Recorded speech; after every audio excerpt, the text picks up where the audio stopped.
Hi, my name's Connor. I'll be doing your interview today. What's your name? My name is Bojack. Horseman. Have you not ever heard of it before? I've not. Whatever. Well, a few things I want to go over with you first here, Bojack. I'll be doing your counseling interview today, and I'll be recording it for my supervisor, who's an LPC, just so that they can kind of make sure that everything's going smoothly and everything.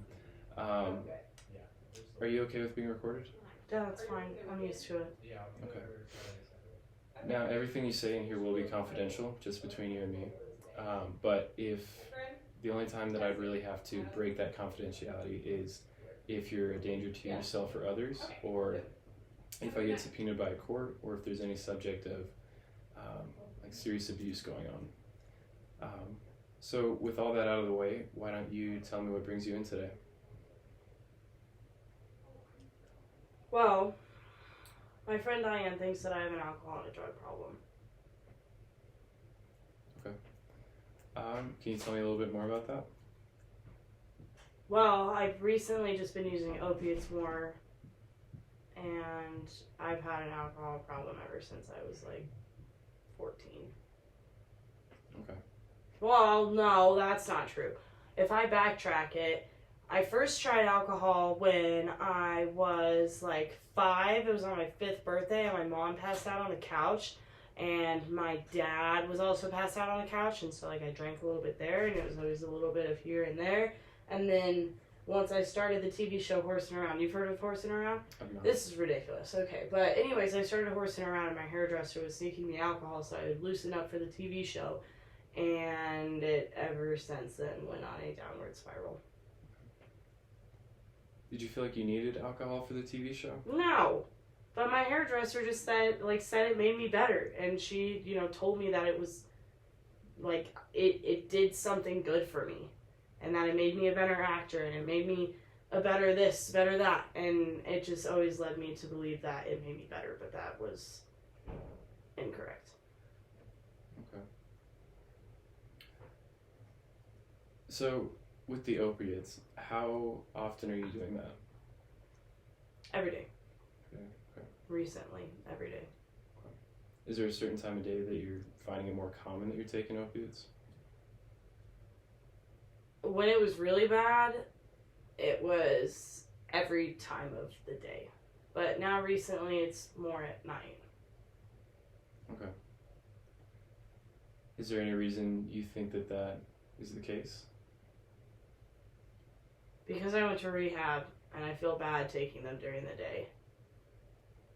And at night it's just easier when I know no one is looking. During the day I have to interact with people.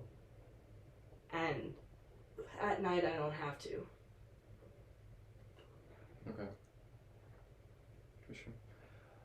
So you mentioned rehab. How did that process go for you? So, again, Diane, the girl who wanted me to come here, she also persuaded me to go to rehab. And I had just, hit an all-time low. I found out that during one of my highs, I choked my co-star girlfriend kind of situationship.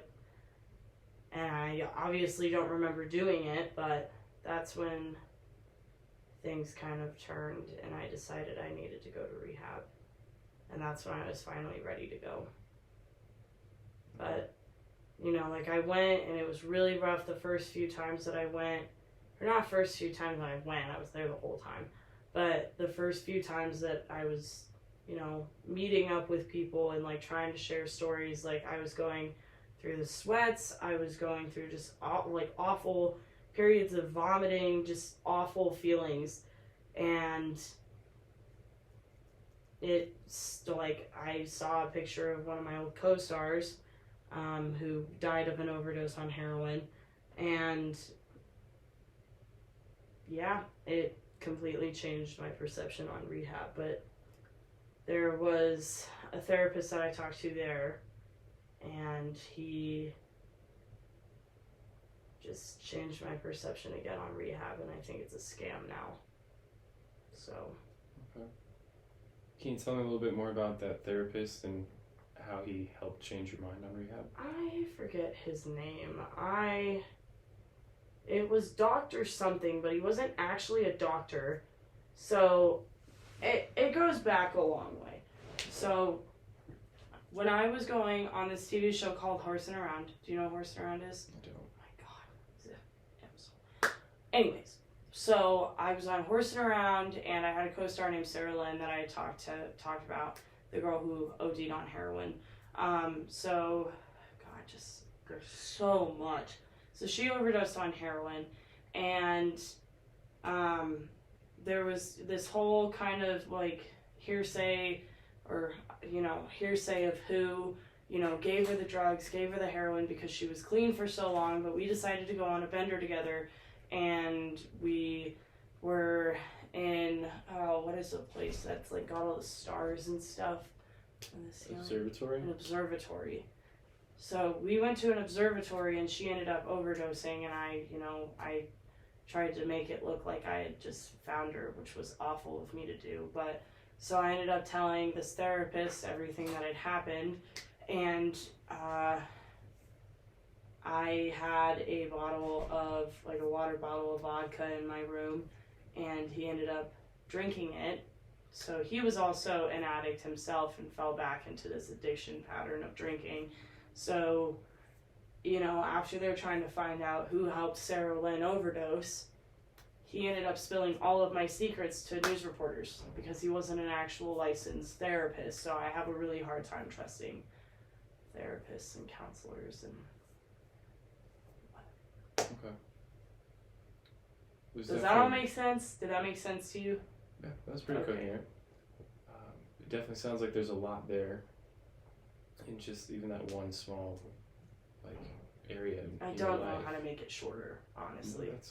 It's okay. I want you to be as open as you can here.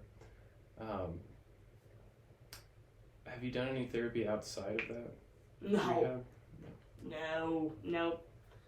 And, once I left rehab, I thought, things were supposed to be better. I paid for 8-9 months to be there because I couldn't deal with the real world again, and it was just awful.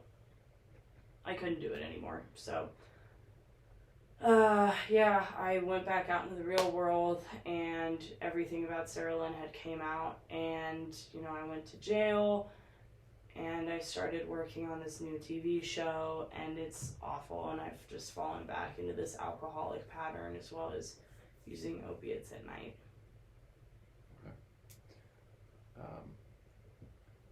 Do you blame yourself for Sarah Lynn? Partly, yes and no. I don't know. Yeah, I do. There was something, everyone else blames me. She consented to all of it. She wanted to do all those things that we did when we went on that bender. She had been clean for might have been 6 months or something like that, and we went on this bender, and we had been going for a month and a half, and she found heroin in my glove compartment, and she was the one who wanted to do it, and I was trying to talk her out of it. And then she wanted to go to the observatory, and that's when everything hit the fan. So, no, but yeah. A soft maybe. I don't know. Okay. Do you have a habit of blaming yourself? When I got sober, yeah. I do. I did. Yeah. It's when I'm sober that, I acknowledge all the things that I did, the night before, years ago. And when I'm sober, people feel comfortable talking to me because I'm not going to be an asshole to them. So, yeah, that's when I feel the worst. But, at night, to numb everything, that's what I do, is I drink and I use, and, yeah. Do you have a family history of substance abuse? Oh, yeah. Mom and dad were both chronically addicted to cigarettes, like it was nobody's business. And they were also major alcoholics to the point. So, my dad was writing this novel, okay? And it was supposed to be like this life proclamation of a novel. It was supposed to be so awesome, so great. And he finally released it, and one guy took a problem with his novel. And my dad drunkenly, asked him to duel. What kind of guy asked to duel over a book? So, he went out to San Francisco, the Golden Gate Bridge. I think that's where that is. The Golden Gate Bridge, and, they were, like, doing the pacing thing, and my dad turned around and just asked him if he had even read the book, and then, he was having a nice conversation with this guy, and fell back and hit his head on a rock and died, because he was so drunk to make that decision. My mom, on the other hand, was also just as god-awful. She had just always been an awful alcoholic. Every birthday was awful. My parents had horrible relationship problems to where every night that I would come home, they didn't want to talk to each other, so they just put that blame on me. And for years I was growing up like... You just going that? Yeah. Yep. Okay. And my mom was even worse than my dad. She just would drink and drink and drink all day. And, my parents would just get into god-awful fights. And it just... She would always tell me, like, you need to be better. You need to be, like... You can't be a piece of shit. Like, you have to get it together. You have to do better. Even though she was the one who was getting belligerently drunk, and like my dad would forget my age, and just it was just horrible growing up with them.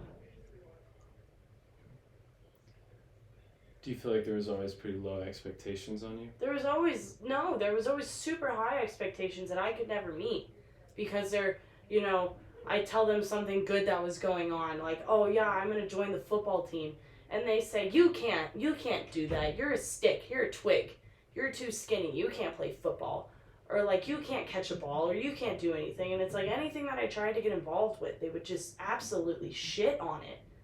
And the expectations were so unbelievably high that even when I tried to do things to like make them proud, they wouldn't care.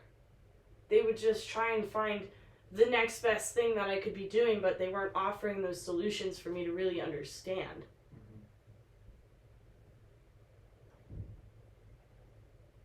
It sounds like there's just definitely some unattainable expectations from your parents. It's just the I'm always letting people down. And, the drinking makes it that much worse, but I'm just constantly letting people down that are important in my life. And, my mom and my dad became so much less important to me, but when my mom died, it just was a completely different story with her, because I thought, she was going to be completely out of my life. And I ended up having to check her into a nursing home because she had dementia. And she ended up getting violent in the nursing home, and she had to get kicked out. So she had to come live with me, of course. Why? Why does she have to live with me? I hate her. I don't know. So, she comes and lives with me, and one of her, travel nurses, she ended up, like, getting a plastic baby doll, and she would take so much better care of that baby doll than she ever treated me. She never, like, shook the baby. She never, talked down to the baby or made the baby feel like shit or and I'm just watching it, and I'm like, even though you were senile, you don't remember your own name, you still had good aspects to you when you were sober. And you could never have the decency to treat your only son like that. That must have been very hard to deal with, especially with her living with you. It was.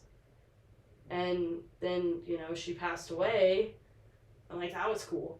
Like, it wasn't. It took me a long time to actually get over it. Because,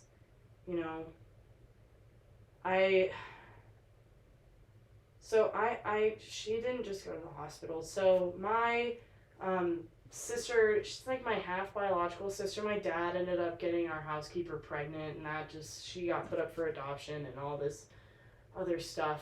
So, so my sister, ish, basically was living in the house with me because she wanted to meet her biological dad, and she had no idea who it was, so she assumed it was me. We found out who her biological dad was. It was my dad, and so as she was living with me, my mom ended up putting a lot of weight loss supplements in like her water, her coffee, anything she was drinking to the point of starvation, and I had no idea. That just her whole body shut down. She ended up going back to live with her 8 dads, and I put my mom back in a nursing home, and I went to go see her in like her final moments because they had called me because I'm the emergency contact, but she said ICU, and I thought, like, I read that as like she sees me for who I am, or she sees me as a whole. And she was just reading off the sign behind me that said ICU. So, as in the intensive care unit. Right. But the worst part about all of this, and I don't know if this was like a drunken rage thing, I don't know if this was a drug thing. So when, I set up her funeral, she wanted to have an open casket, but the way that she died, she just was not rocking it. She was not going to make it in an open casket. So, I was trying to give my eulogy, and, I walked into the wrong funeral service, and I gave my entire eulogy about my mom, this 40-minute eulogy about my mom, to a group of lizards. Completely different species than me. Had no idea who my mom was. Had no idea who I was. And I don't know if that was because of, drugs, alcohol, anything else. I just think I was so overwhelmed with just feeling empty because the last person who knew me growing up died. Right.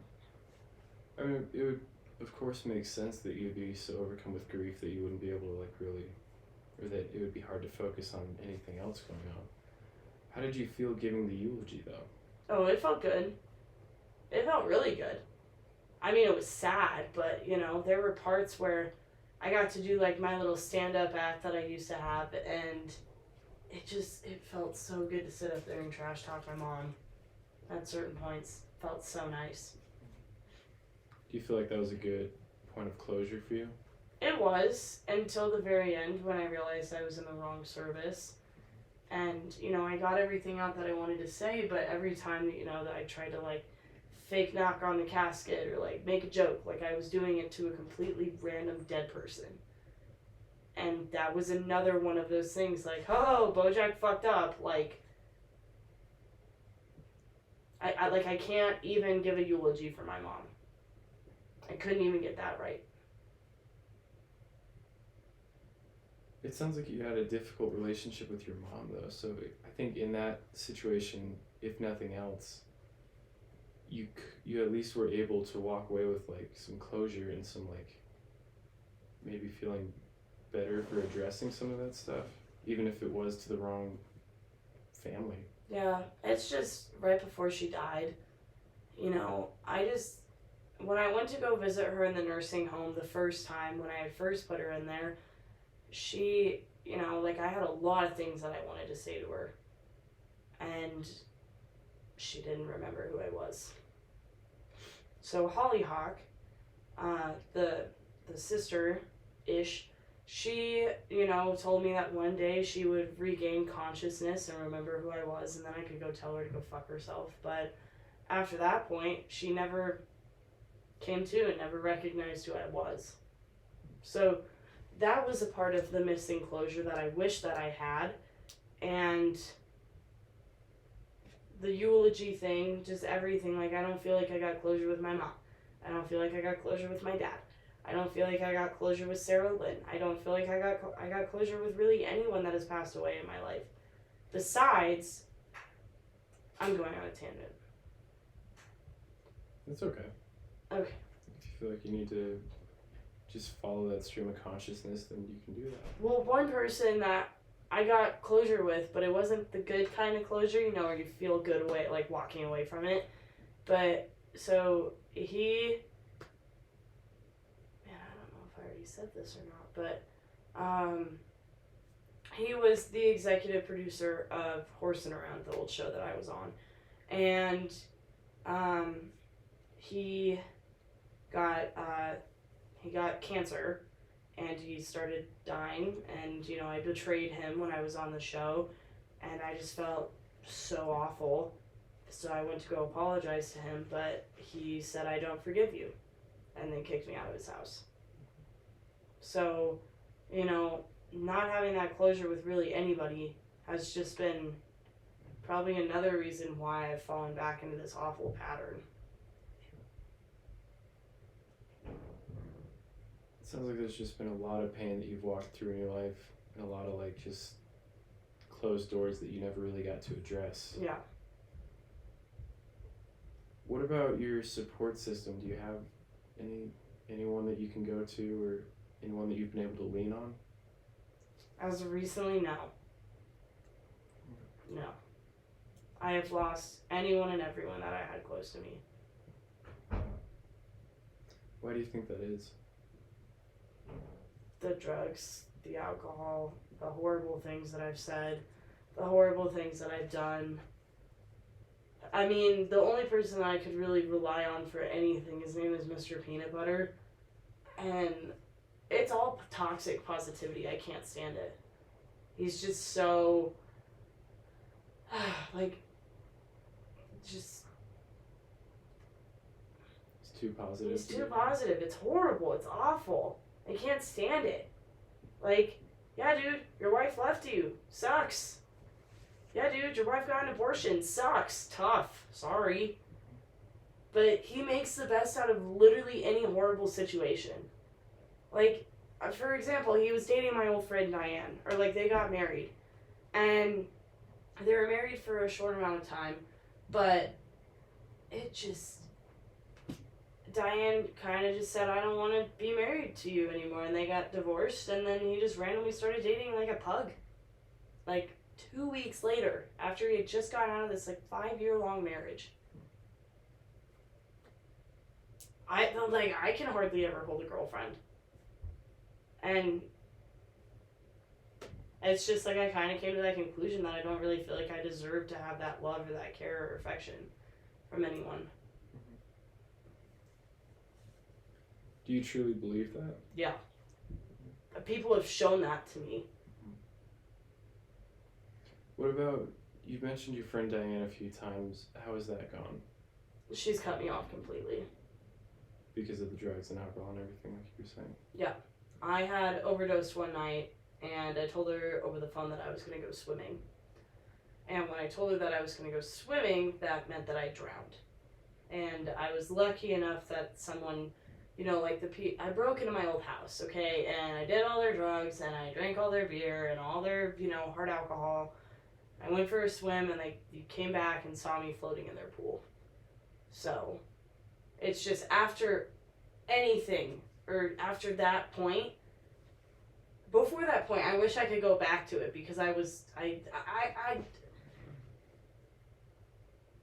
there's like a specific time that I wish I could go back to, and it's right when like the drinking got bad, or just right when the drinking started, because ever since then nothing has felt the same.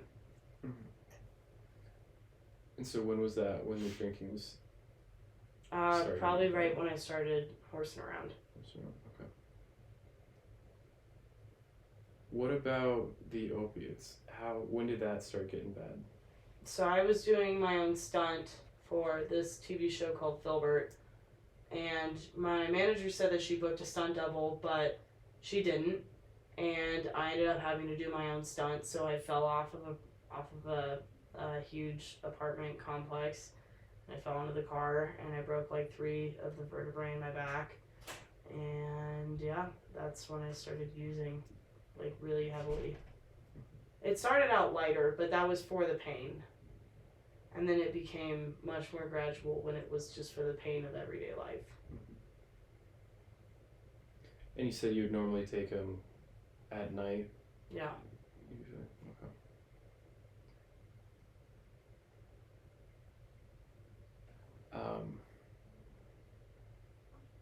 I'm assuming you're getting all these opioid prescriptions filled. My doctor's name is Doctor Who, and he's just refilling my pills left and right. He does not care. I mean, it sounds like you've just been given these escapes without any like supervision or checking in, and well, it's not like I'm getting them legally. Even through a doctor? I mean, it's all under the table. Okay. So, like when Sarah Lynn and I would go on our benders before, he just would throw random drugs at us. And, you know, after, like, Sarah Lynn died, he went to rehab himself, but it's like he still doesn't care about other people. Was he ever in trouble with anything with Sarah Lynn? No. Nope. Which is cool, I guess, because I keep getting my stuff from him, but...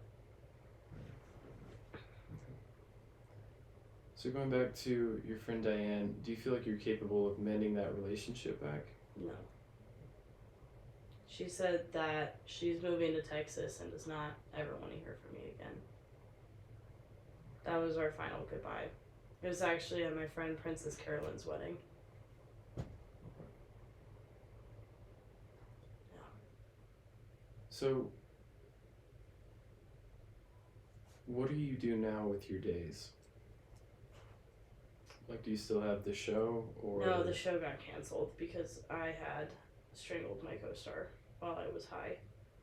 But, now I'm on this other show with this horrible guy who he was supposed to be my sponsor for AA, but he completely fell through the cracks and just got me, you know, to keep drinking to get onto this show. It's called The Horny Unicorn. It's awful. But that's kind of what I do with most of my days, and my nights consist of, you know, drinking even more. Because I drink throughout the day, so, you know, like, the whole I'm gonna be loose thing. And, yeah. Nights are just the toughest, and the days I work and I drink, and then I go home and I drink and I use.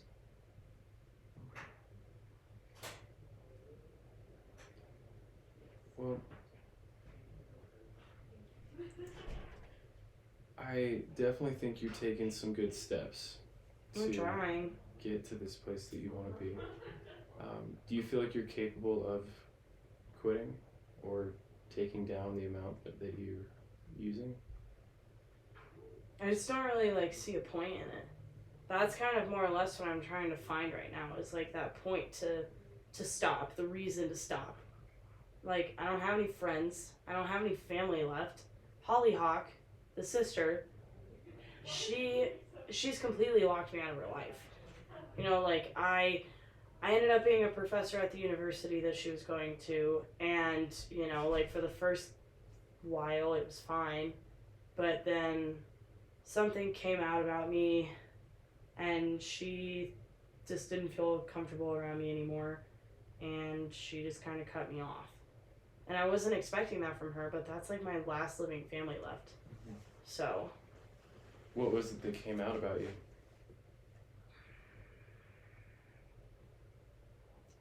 So I had visited Arizona, and I was visiting an old friend named Penny.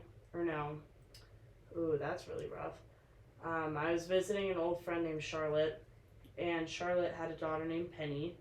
And Penny was trying to make this, you know, 18-year-old, 19-year-old kid jealous at prom, and I decided that I would take her to prom instead. And one thing kind of led to another, and Penny tried to have intercourse with me, and I said no, but Charlotte walked in at the wrong time, and it looked like I was doing things to her, or I was like taking her clothes off, or it didn't happen like that. So it's just, yeah. So she had actually talked to a kid that was there that night who had gotten alcohol poisoning. And when I was drinking, you know, I dropped the kid off at the hospital and I left. I'm gonna get in trouble for distributing to minors. So, you know, if kids are drinking on prom night, that's one thing, but a person who's 50, 60, supplying them the alcohol, no, I'm going to jail for that. I can't do that. It would completely tarnish my reputation.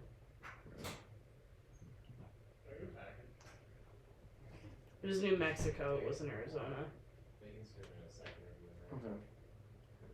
It seems like you have a lot of value on your reputation and a lot of value on how you were on TV and these shows that you've done. It's the only thing I can be proud of for myself. Only thing I feel like I can be proud of. So. I did it again, maybe. It's still going. Yes, it is. Okay. Neat.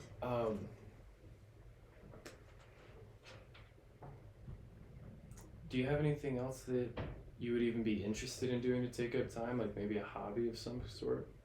Something else to kind of find some confidence or some value in yourself? It's just, it's gonna take me a while, because I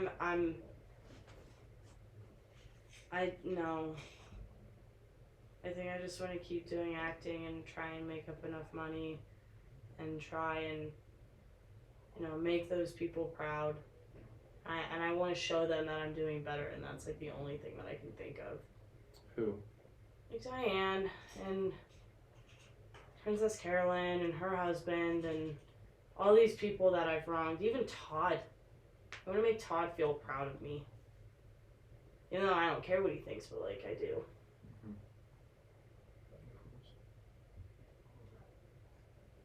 Well, like I said, I definitely think you coming here is a big first step, and I think you should be really proud of that, and I think you should really kind of try to pat yourself on the back for it at least.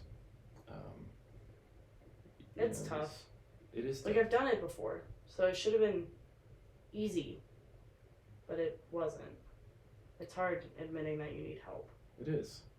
It's absolutely hard, and it takes a lot of guts to just do that, let alone do that and then actually seek out help. Yeah.